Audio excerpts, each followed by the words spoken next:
Question number one, numerical response question number one on our momentum and impulse unit assignment talks about this super tanker that's loaded, cruising speed of 20 kilometers per hour.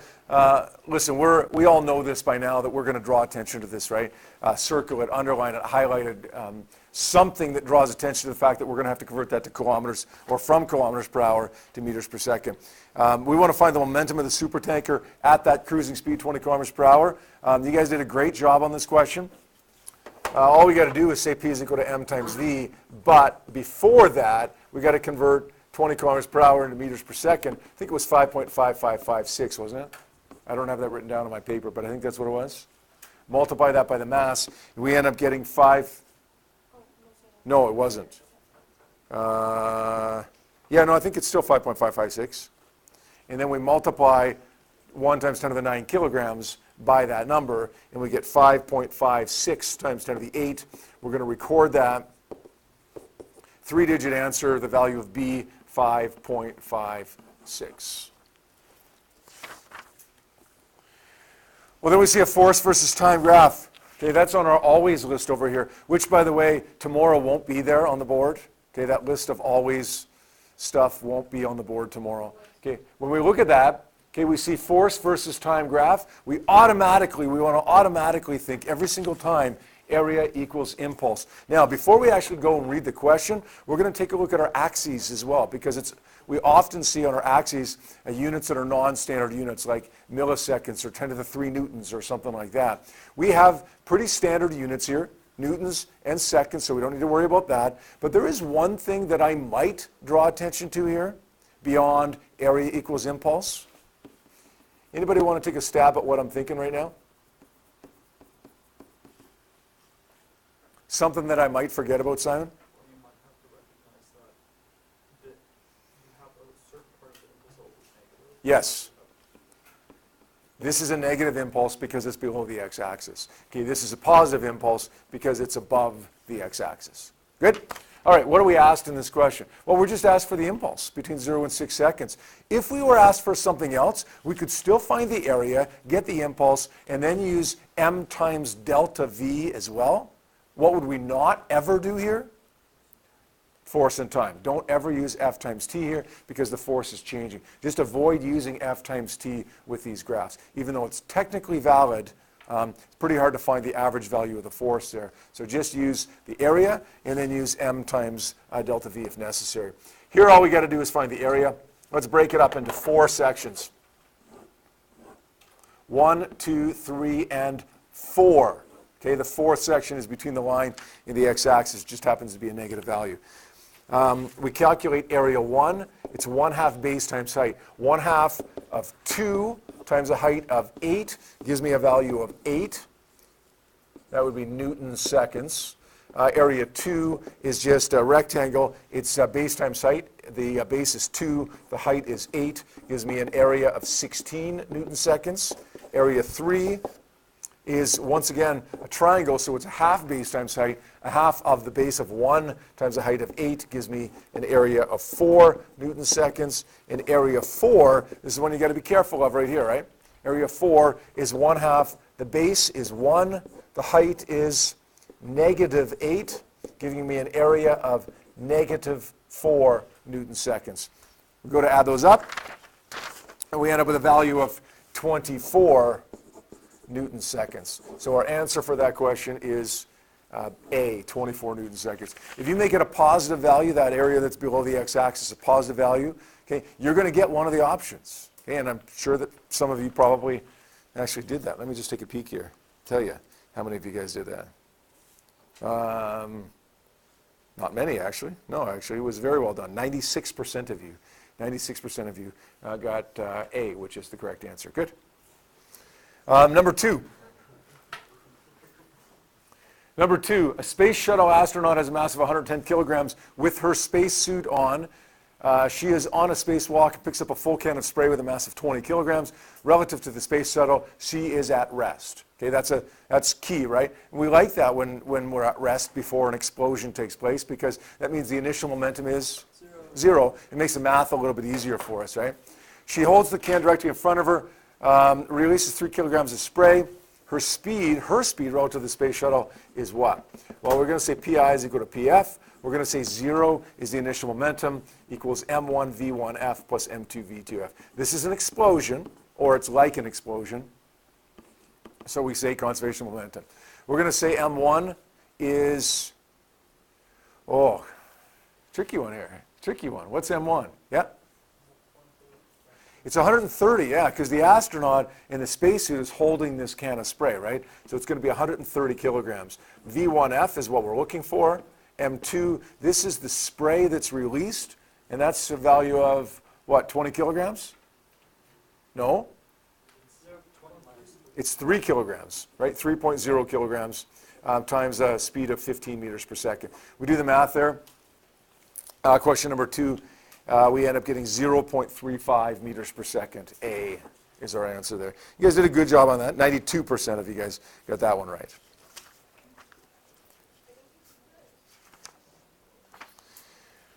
Next question, number 3, goes with this information right here, where we've got a westbound car turning south, comes to a stop. So the car is heading south, but it's not moving. And then there's a southbound truck crashes into the rear end of it. So it's a rear end collision. The two cars lock and continue moving south. So this guy is at rest. This guy is moving this way and collides. They entangle and head off as one after the collision. The question asks us, number 3 at least, says, the truck is equipped with a driver's side airbag that was activated in the collision with the car. The main purpose of the airbag system is what? Well, this is an object stopping, right? This is a person in the car coming to a stop. The main purpose of the airbag, given that the impulse will remain the same, because the object is stopping, the main purpose is to increase the stopping time, which decreases the force. So what's our answer there for that one? C, lengthen the stopping time of the driver's head and the upper body as they move forward. Now, number 2, numeric response number 2 at least, I know some people had trouble with this. You guys ended up doing a good job on this. But I know some people were having trouble with this because a number of people were asking me about this one. Conceptually, it's not that bad. Mathematically, it trips us up. Okay? So we have a car.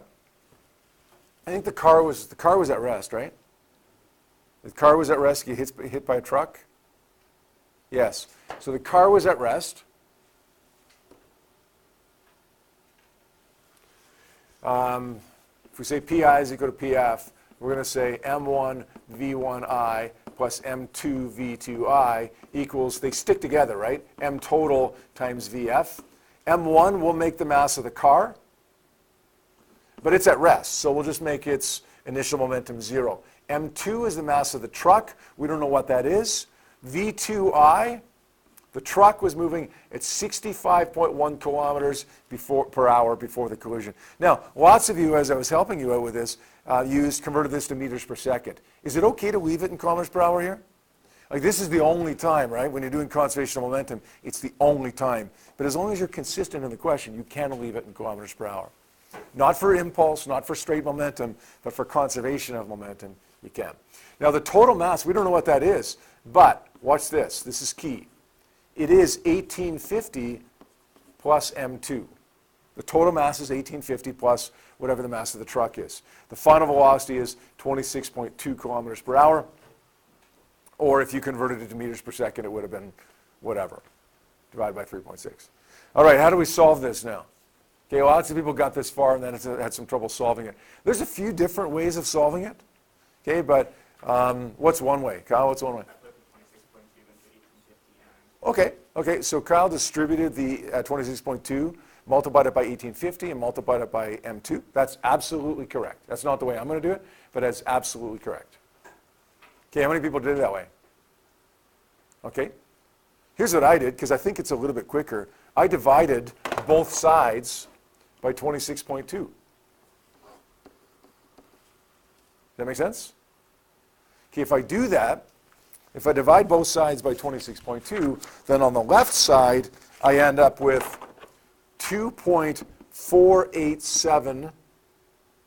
No, I don't. Yeah, 2.487 times M2 equals 1850 plus M2. Right? The 26.2 disappeared on the right side, and then 65.1 divided by 26.2 gives me this. Make sense? I think that was a little bit easier than distributing it, but whatever, it gives you the same thing. Now, lots of people even at this point have trouble rearranging this. If I ask you the question, what's 3 apples minus 2 apples, what would the answer be? 1 apple, right? 3 apples minus 2 apples gives you 1 apple. Okay, so what's 3m minus 2m? 1m. Okay, so what's 2.4m minus 1m? 1.4m. So let's take this m, because it's added, over to the other side by subtracting. 2.487m minus 1m gives me 1.487m. Does that make sense? Does that make sense? All right, now we just divide by 1.487. We do that, we end up getting M2 is 1.25 times 10 to the 3 kilograms. We're going to record that, the value of B, as 1.25. Lots of people, when they see B, they want to just write down one number, 1. Okay, it's not. It's a 3-digit answer. It's 1.25, including the decimal. Okay, you guys did a decent job on that for a tricky mathematical question. Not bad at all. Number 4, you guys did a good job on as well. This relates to this lump of coal that's moving north, colliding with another lump of clay, moving east at 6 meters per second. What do we want to find on this? Number 4 says, which of the following diagrams shows the momentum of the system immediately after the collision? All right. By the way, we had a question on our quiz yesterday, similar to this, right? But it asked for the momentum of the system before the collision. Make any difference? No. Do whichever one you want. Find the momentum before, find the momentum after, whatever you want to do here. Let's do it as conservation momentum here. We're going to say for the x-axis here, 2 times 6 m times v plus 0, because the second one has no x momentum, equals, doesn't say they stick together, does it? But if we want to find the total momentum after the system, it doesn't matter, because the total momentum is the same whether they stick together or not, right? So let's just say they do stick together.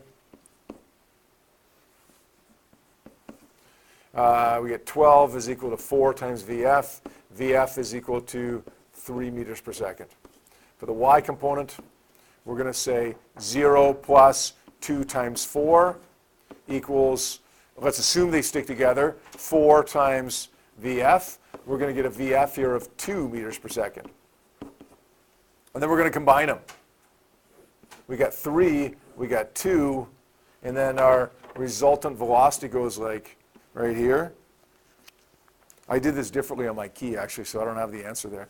Whatever V works out to be in meters per second, how am I going to find the momentum? Remember, this is a RTQ, ATQ. Read the question, answer the question. We're asked for the momentum of the system after the collision.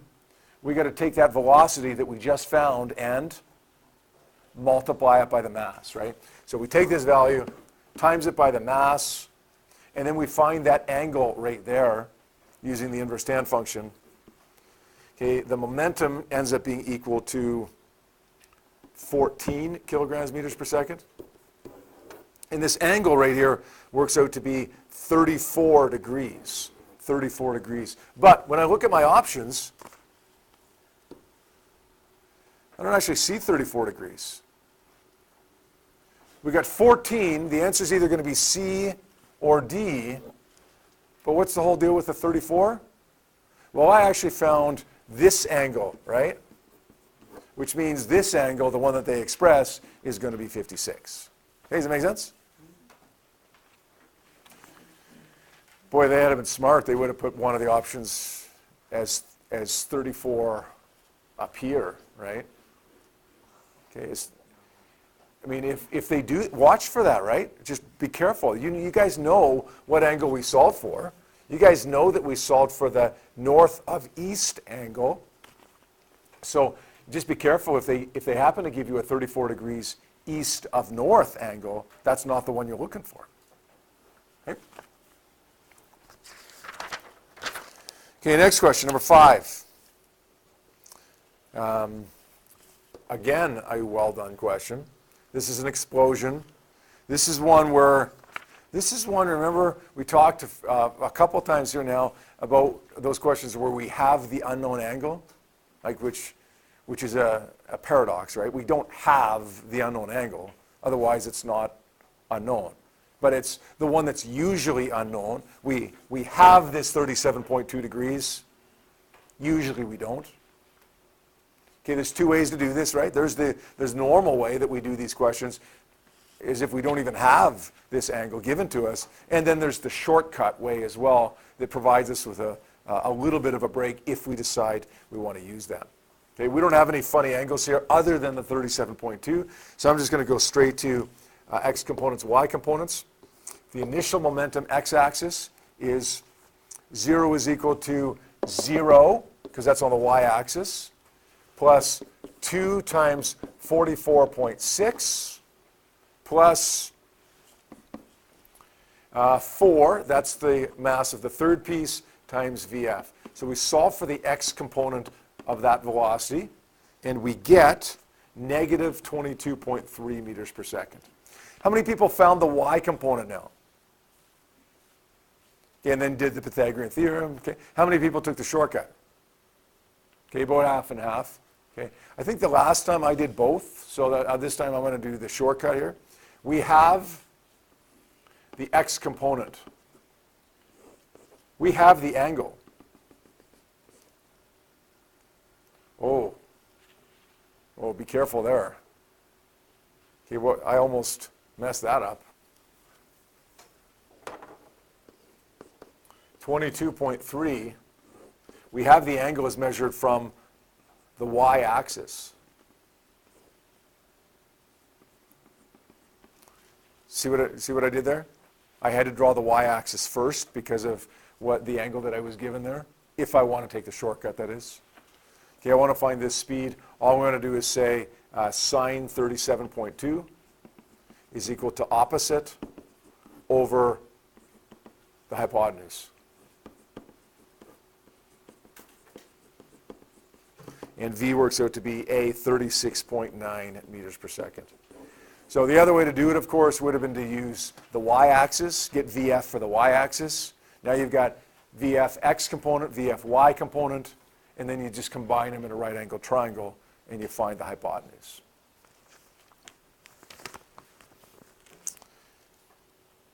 Six. This one was so far the worst question, although it wasn't terrible by any means, but so far this is the worst question that you had, and I'm pretty sure I know what you guys did wrong on this. So we get this lab card, a force versus time graph. Automatically we think what? Area equals impulse. Now remember, if there's some below the x-axis, it's negative, but that's not the case here. Okay, it's all positive because it's above the x-axis. Take a look at your axes just to make sure. Turns out north and south, okay, north and south. Newtons and seconds. Okay, newtons and seconds, so those are standard units. Now I'm not going to get that out of my head now. Newtons and seconds, standard units, so we'll just go at it. Area equals impulse. We're asked to find the velocity of the cart immediately after it rebounds from the bumper, but we'll worry about that. We'll worry about that after we find the area. The area is simply 1/2 base times height. 1/2, the base is 0.8. Be careful here. I saw a question once, I think, can't remember if it was a quiz or a test or even just a homework question, can't remember, where the graph started like this.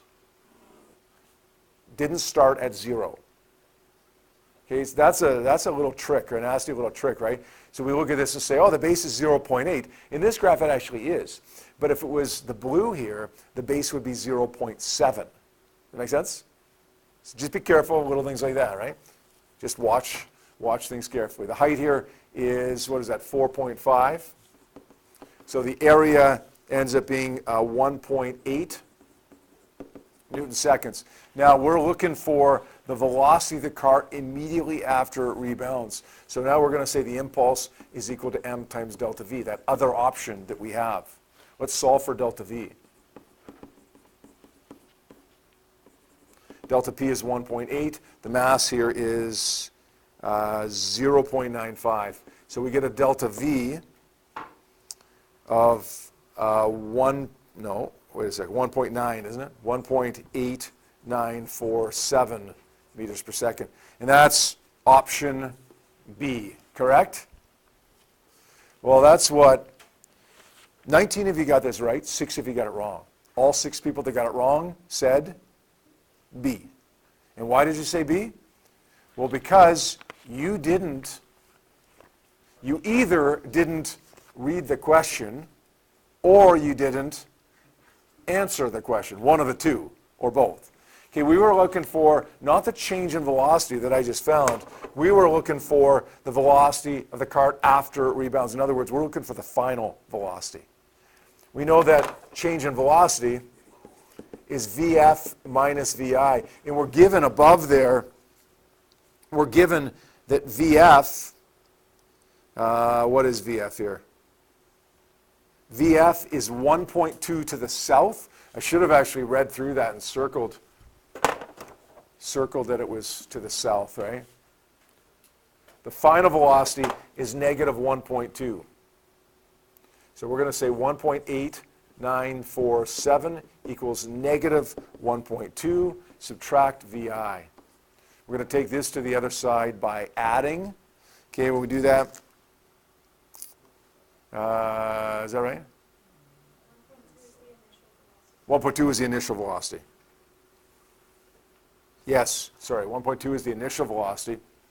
And we're looking for the final velocity, right? So we say Vf minus negative 1.2. Now we're going to take that to the other side by subtracting, because negative and negative makes a positive, and Vf works out to be 0.69 meters per second. So my answer is A. Still, a good job on that question, a real decent job on that question. Everybody knew where to go with this. It's just we had a little trouble, some of us, a quarter of us had a little trouble with the details, okay, the details of it.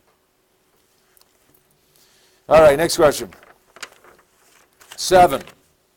Because the cart bumper system has negligible friction, it can be modeled as an isolated system. Negligible friction means, negligible just means that it's so small that it doesn't matter.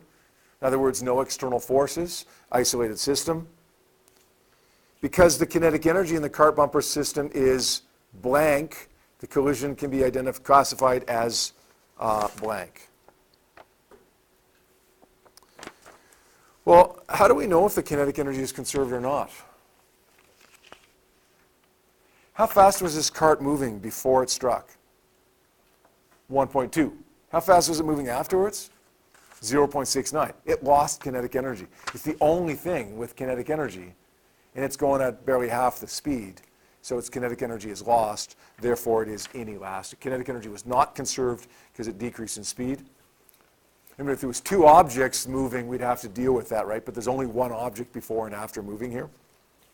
Got to be inelastic. My answer is A for that one. Isolated system, kinetic energy is not conserved, it's inelastic. Now, this one, I hated this question. I don't know why. Just because of the pictures, I don't know why. I shouldn't hate it. So much excess is Yeah, there is a bunch, but there often is a bunch of excess information.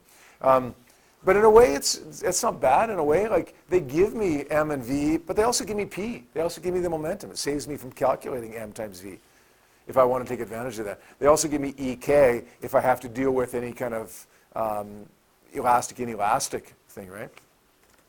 So we have some information here about the collision, the white ball, green ball collision before and after, and then down below we have something else altogether. We have a bumper collision. So there's a collision of ball against ball, and then there's a collision of ball against bumper. 2 different events, right? Don't get them mixed up. Okay, two completely independent events here. What am I looking to solve for here? The maximum speed of the green ball immediately after the collision.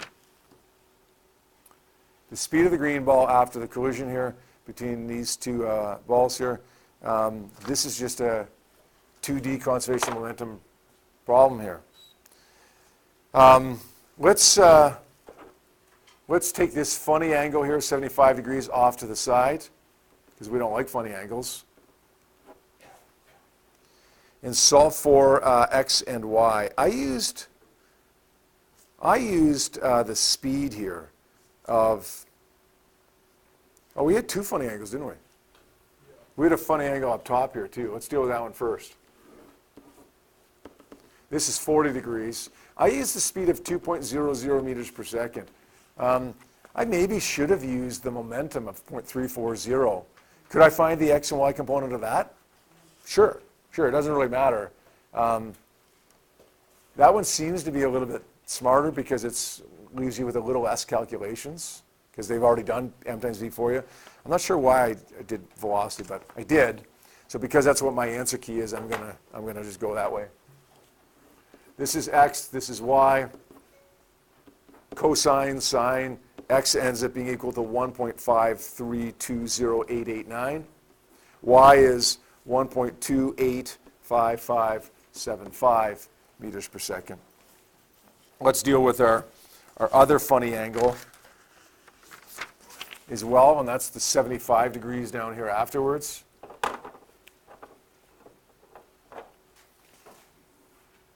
Here, I'm going to change the color of that.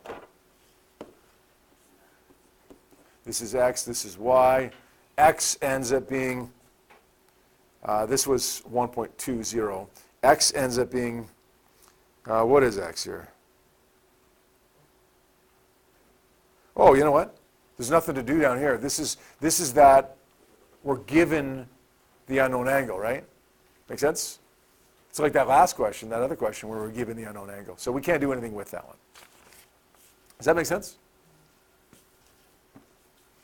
Right? Just like when I'm doing this, you don't have to spot that necessarily right away. Sometimes you start doing something and you realize, oh, okay. Like now I don't have to deal with it, right? It doesn't have to be an immediate thing. All right, so let's go x components, y components. Pi is equal to Pf. We have two objects here, m1 v1i plus m2 v2i equals m1 v1f plus m2 v2f. Do the balls have the same mass? Oh, they don't. Eh? That's too bad. M1, 0.170 times V1I, which is 1.53.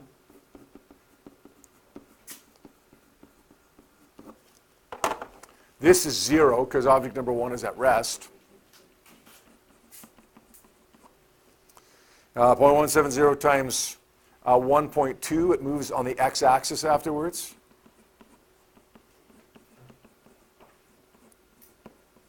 Solve for V2F there. And I got 0.352844 meters per second.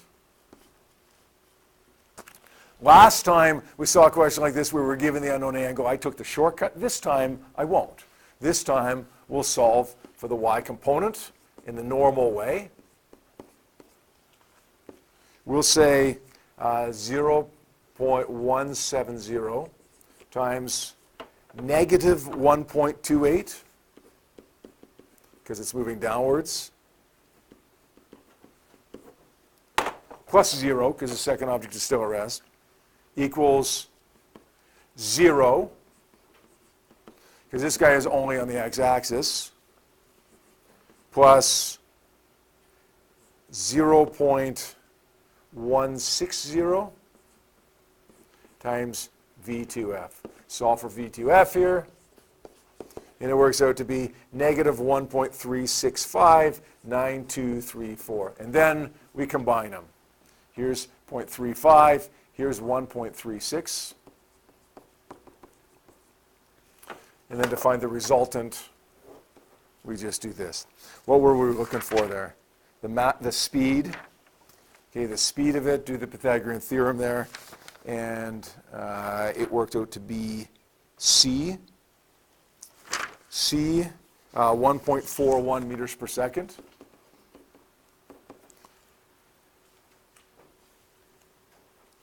Now be careful here. Number 9, read the question. Answer the question.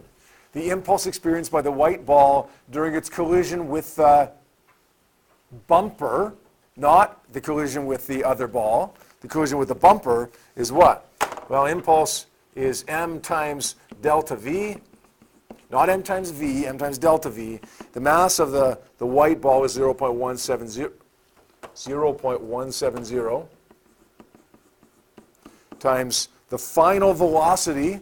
If we go back to that data, the final velocity here after the collision with the bumper is 1.0 to the left. Before the collision with the bumper was 1.2 to the right. So we're going to say final is -1 minus initial 1.2. So -1 minus positive 1.2. And that gives us a value of -0.37 Newton seconds, which means the answer is 3.7 times 10 to the -1 Newton seconds to the left. And the white ball, green ball collision is classified as what? Like, if you got a guess on this, what are you going to guess? Inelastic, because 90% of the time it is going to be inelastic. Although these are two pool balls or billiard balls, right? So there is that possibility, that distinct possibility where it could be elastic. This will be inelastic, though. And we know that it's inelastic because we have the kinetic energies here. The initial kinetic energy is due to one ball. It's 0.340. The final kinetic energy is 0.122, right? 0.122 plus 1/2 m2v2f squared. I don't have the number written down. But when we solve that, the final kinetic energy is less than the initial, so it is inelastic. I don't have the number written down here. Does anybody have those numbers? Like, was it close? It wasn't close? Okay. It's nice when it's not close, because then we don't have to be like, you know, is it close enough? Or we could just say right away it's inelastic. All right.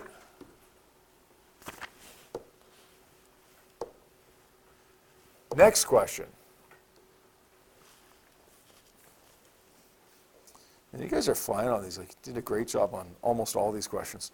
Number 11 says 5 cars used in a test designed to show how injuries to occupants of a car could be reduced. The automatic braking system in each car was designed to activate if the car encountered a sudden head-on force equal or greater than 1.25 times 10 to the 4 newtons, 100 kilometers per hour, 4 seconds. I see a force and I see a time. And if we take a look at our always list over here on the left side of the board, force and time, always, impulse, right? That's what we're going to do for this question, impulse.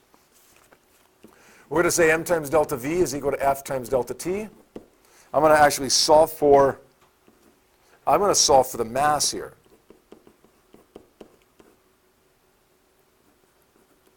I said the force, 1.25 times 10 to the 4. My time, actually negative, because it's a resisting force. My time here is 4 seconds. My change in velocity is negative 27.777, negative 100 kilometers per hour, 0 minus 100, right? Final minus initial. Gives me a mass of 1,800 kilograms. Why did I find that mass? Why did I find that mass, Danny?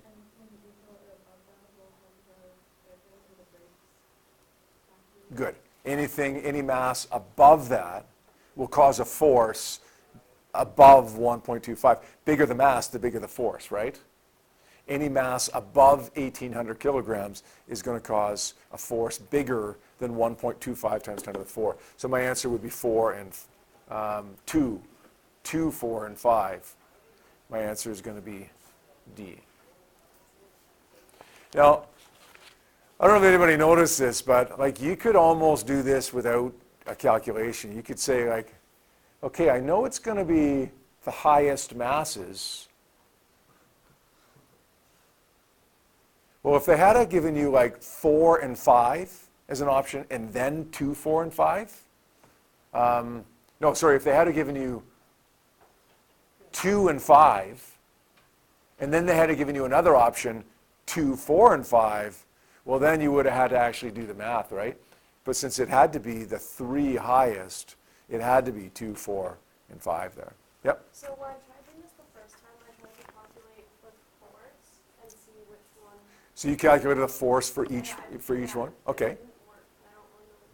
I don't really know. I'm not sure why it didn't for you. It should work. That's a legitimate, yeah, it absolutely should work. That's a legitimate method. It's just, I did it this way because it required 1 calculation instead of 5, right? So if you said F is equal to m times delta V over delta T, for each one of these, you should have gotten a force, and you would have found for these two, the force was smaller than 1.25, and for these 3, you would have found, I don't know what the forces were, but you would have found that they were bigger than 1.25. Okay, unless you made a mistake with delta V or something like that. Okay, but the idea is good. The idea is. Yeah, delta V would be negative. Yes, it would actually. But the force should be negative as well because it's a force that's causing it to stop, right? So they're dealing with magnitudes here, but technically it should be negative. Okay, 12. Getting there, guys. Getting there here. 12 says, by the way, tied for the worst. Oh, no, not quite. Okay. Tied for the second worst question. Tied for the second worst question, not the worst question. And listen, 76% of you got it right. So if that's your second worst question, that's pretty good. A 1740 kilogram car traveling north on an icy test area crashed into a 2,000 kilogram car traveling west. We're going to make this car number 1, 1740 kilograms traveling north. We don't know what its speed is, do we? Okay. Car number 2 is traveling west.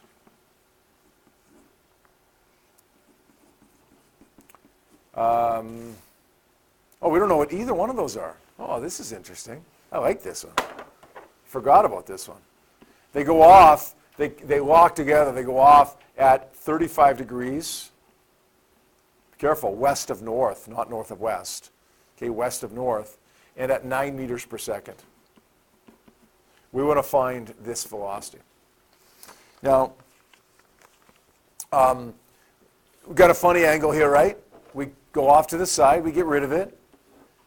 Here's 35 degrees, 9.0 meters per second. Okay, this is x, that's y, this is x. X ends up being equal to, I don't have my work showing there. What is x there? Anybody have it? 9.0 sine 35. Somebody punch that into your calculator quick. 9.0 sine 35. 5.16. And 9.0 cos 35 is the y component this time? 7.37. Thank you. Box it off, because that's what we do. Now, next we go x and y components, right? X and y components. Did anybody spot this? That, like, we're looking for the velocity of car number 1, which is moving straight up, right? Why don't we try the y component first? Okay, and if you do that, if you spot that, then you're going to actually save yourself a little bit of time. The y component, we say pi is equal to pf. We say 1740 times v1i, y component, plus 0, because this guy's only on the x-axis, equals, the combined mass here is 3740 times the y component of the velocity, 7.37. We solve for v1I.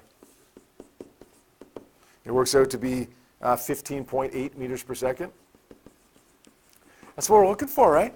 We just found the y component of object number 1, initial, and it only has a y component because they tell me it's moving straight north. So that's my answer. Okay, does that make sense? If you had done the x component, well, you would have solved for the x component of object 2. Don't combine the x of object 2 with the y of object 1. Okay, to find a resultant of object 1. Okay? Okay, does it make sense? Okay, you're just looking at the y component of object 1 here. So the answer is A. Next question, 13. Goes with all this information. I'm not going to read through it, but the strategy for you, skim it, skim the information, read the question, and then go back and look at the information in more detail, okay, once you have in mind what the question is. All right, so what is the question here? It says, during an acceleration, a force of 6 pounds, which is odd, that's an old imperial unit, was applied to the orbiter for 2.5 seconds. What's the change in speed for the orbiter? Well, the first thing we got to do is convert pounds to newtons, right? Well, we're told that 0.2248 pounds is the same as 1.00 newtons. Then 6 pounds is the same as x newtons. Does that make sense what I've done there? Like some of you might just recognize, oh, I multiply, or oh, I divide, whatever. But if you have trouble with that, if you have trouble with conversion, just set up a little ratio. This many pounds is this many newtons, then 6 pounds is that many newtons. X goes up, 1 goes up. Okay, we end up saying x is 6 divided by 0.2248, which gives me 2.669 newtons. Make sense? So there's my force. I want to find the change in speed. Force and time, impulse, always. No, that's not what I want to do. I think I want to say F times t is equal to m times delta v.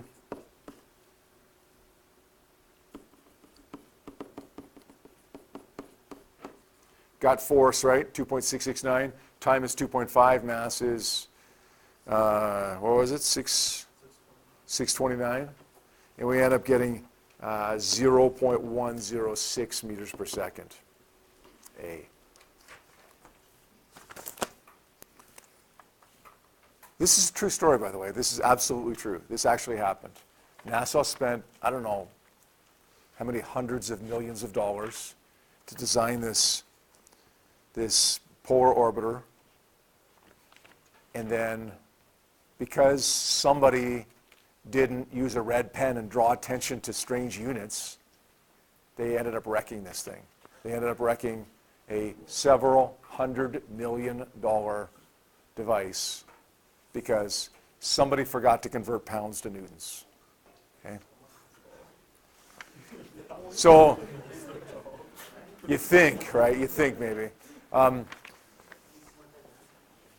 So when you look at, when you're sitting out there and I say, remember, draw attention to these strange units. We don't want to forget to do that. And you think, oh, I'm never going to forget to do that. I don't need to draw attention to it. I don't need to circle it in red, whatever. Okay? Like a NASA rocket scientist forgot to convert from pounds to newtons. Okay? If he or she can do it, then you can do it too. So draw attention to it, circle it, draw attention to it. All right. 14.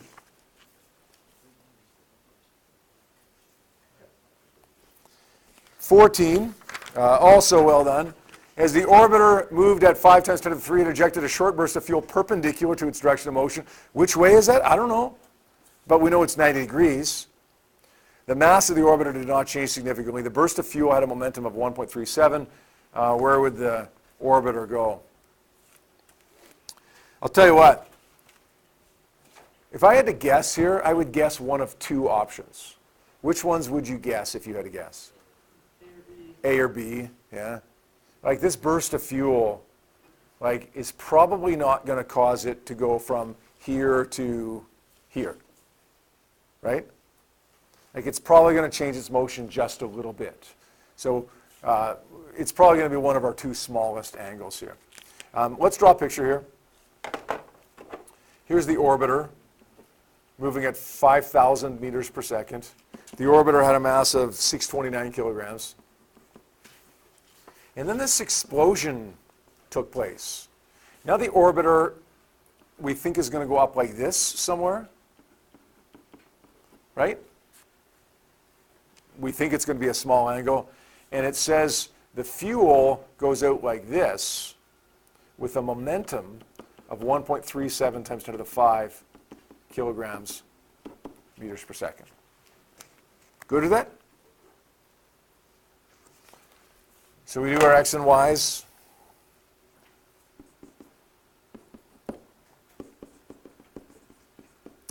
We say 629 times 5,000.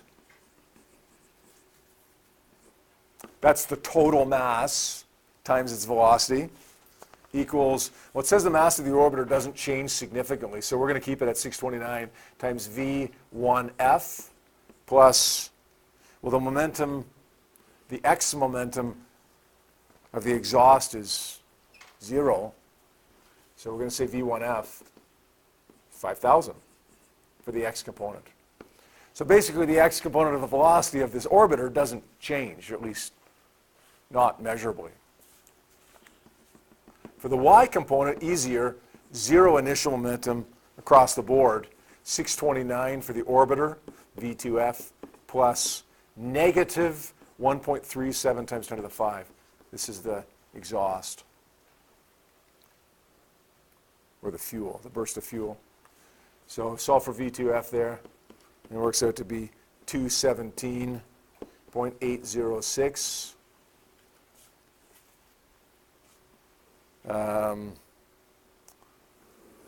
5,000, 217. We're just looking for the angle there. And when you do that, it works out to be 2.49 degrees. I'm going to take a guess that A is radians, if you did it in radians. Anybody notice that? I don't know for sure if that's the case or not, but almost everybody got it right. The people that got it wrong, everybody that got it wrong said D. What did you do? Yeah, you found the complement to it, right? You found this angle right here. In other words, you did this. Right?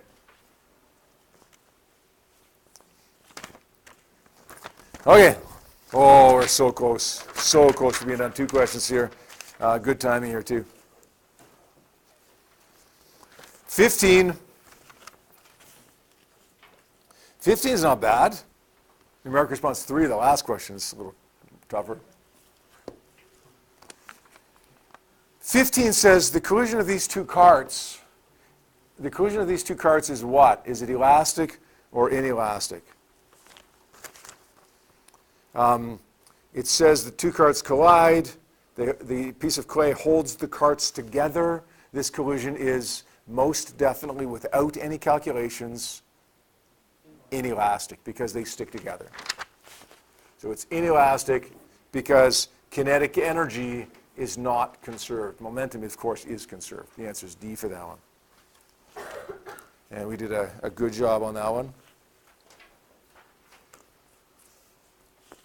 Okay, couple people said B, elastic, because kinetic energy is conserved. You recognized the difference between elastic and inelastic.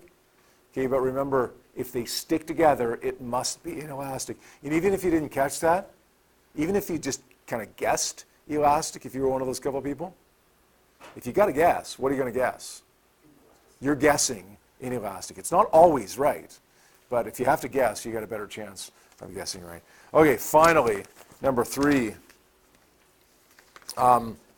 We accepted a fairly wide range of answers for this one.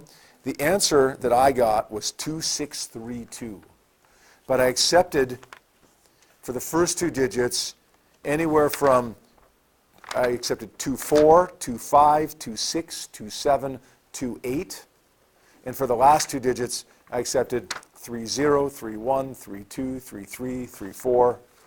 So quite a wide range of answers there.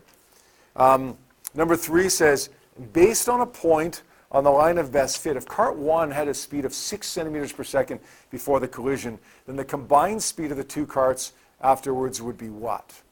You had a couple of options here. One option that I suspect most of you took that I would actually prefer not to take.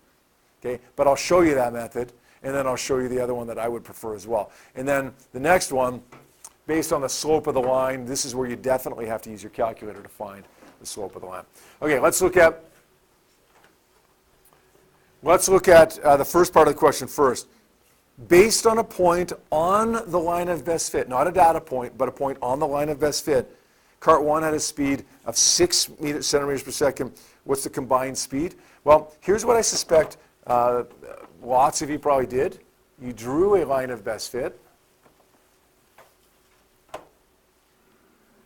Although you know you can be off on your line of best fit, right?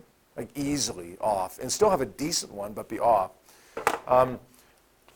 And just go up and over. 6 centimeters per second, up and over. That gives me 2.6 centimeters per second for the final velocity. Does that make sense? How many people did it that way? No? Well, I drew the line of best fit and then went up and over. Okay, not very many. Okay, interesting. Okay, well, the other way to do that, and by the way, we accepted anywhere from 2.4 all the way up to 2.8. Yeah, all the way up to 2.8, just because your line of best fit may be a little bit different, right? Make sense? The other way to do it, and the way that I would prefer to do it, to be honest, is that like this is a straight line. Okay, you punch your numbers into your calculator, you're going to get the slope of that line, and you're going to get the y-intercept of that line. The easiest way to do this is just to sub in the value of 6 for x and see what you get for y. Does that make sense? That's the easiest way to do it, for sure, without drawing that line of best fit, going up and over. By the way, when you do that, you get 2.6. You get exactly 2.6. Now, what is the slope and the y-intercept of that line? I'm not sure that we have time to punch those in. Do you guys remember how to do that on your calculator? Okay, I'll start it, but I won't go through them all because I'm not sure that we have time here. It's stat. Remember, stat, edit. I have a bunch of points in there already. Okay, that won't happen for you on a test or an exam because it'll be cleared. Okay, stat, edit, and then you go stat, and you go down to, or over to calc, down to option 4, linear regression. Keep pressing enter, there we go. So this is not for this particular graph, right? It's other data. 0.5086 is my slope for this one. And then the y-intercept for that data is 0.009. So we sub in, like whatever the slope was, times 6 plus the y-intercept gives me the value of y. Okay, and again, it should be 2.6, but we'd accept a bit of a range there, 2.4, 2.5, 2.7, 2.8. Okay, now finally, it says,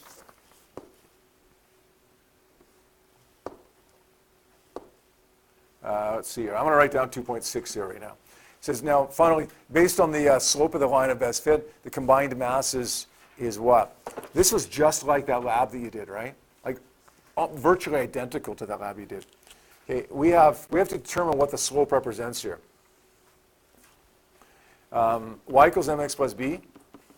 Y is VF. M is slope. x is v1i, and the y-intercept is basically 0.